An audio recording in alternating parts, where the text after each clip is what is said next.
October the 1st. Rabbit, rabbit, rabbit. With the superstition out of the way now, grab a coffee and let's talk about a realistic utopia of a fair society. Yesterday I introduced the two parts of Rowe's second overarching principle for a fair society.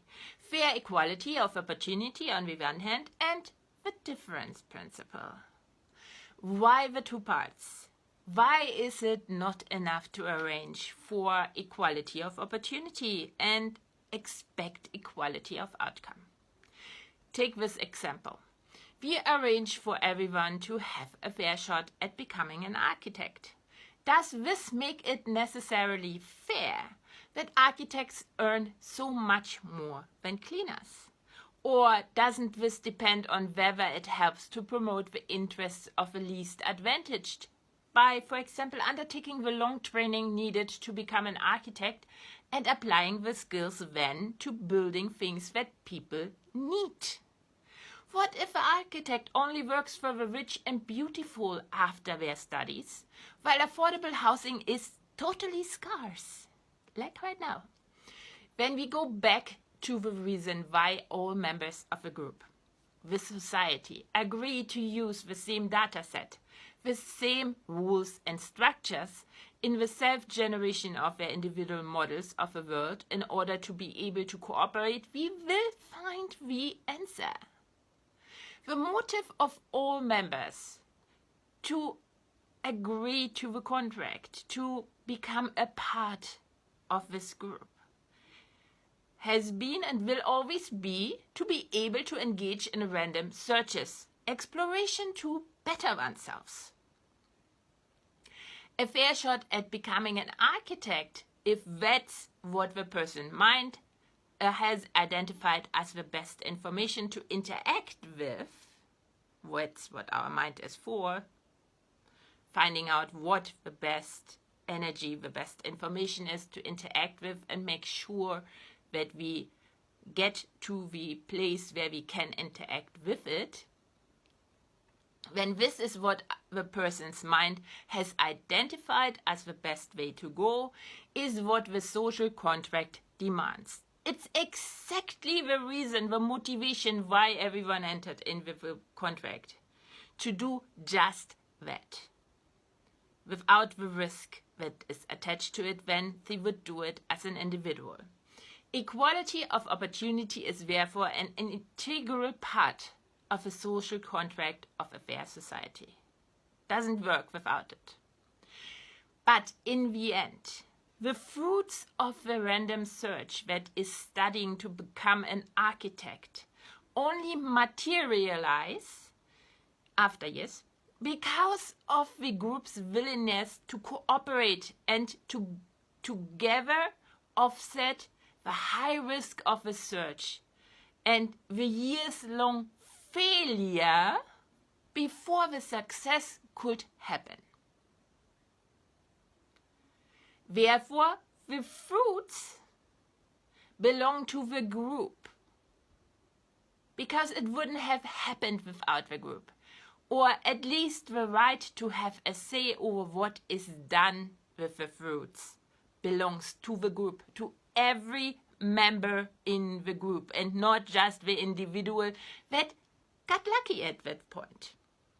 For the group to function and to be able to continue to offset the risk for all is the point, most of the payoff of a successful conducted random searches must go back into the group. The determination of how much can stay behind with those who got lucky must be part of the negotiations, and from the negotiations resulting data set, all people in the group agree to and use to self-generate their individual models of the world.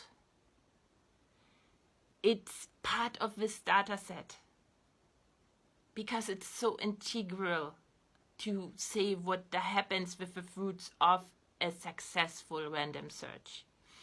And the most important factor in this decision process must be how much of their success the lucky ones use freely already to turn it to the group in a way that is enabling everyone else to engage in random searches without fear and failure. So even if they invest something into the group, but it doesn't end up in a place where it enables each and every member, even the least advantaged, to engage in these random searches, in these explorations, it doesn't count in the decision. It's not up to you as an individual to decide later on, after the contract was successful for you, to decide what is right, what is the right cause to use that for. It's up to the whole group who supported you to get to this place you are in. The more the individual already returns to make the contract work for all, not just for a certain group or a certain individual like themselves, but for all in the way it is meant to work, the less the group needs to take back in order to ensure that the social contract works for all the way it has been agreed to by all. But this investment of all success into the group is as important as the initial equality of opportunity.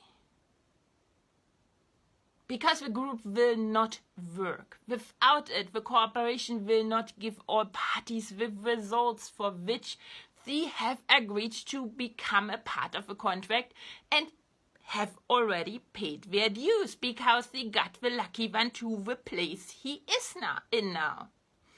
Only equality of opportunity is therefore not enough. It takes both parts of Rawls' second overarching principle for creating a fair society. Any thoughts? Tell me, tell all, since our models of the world change with every new information we gather, and the models are only accessible to others when we communicate them.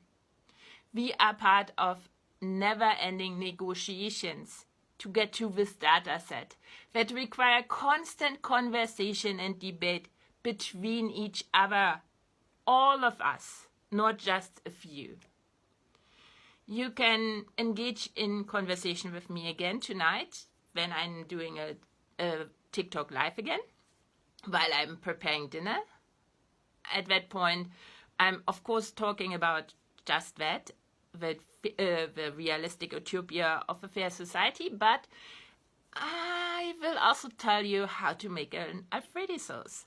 And if that's not your thing, not your cup of tea, I'll be back tomorrow with another video about the second overarching principle of Rawls, equality. Until then, bye.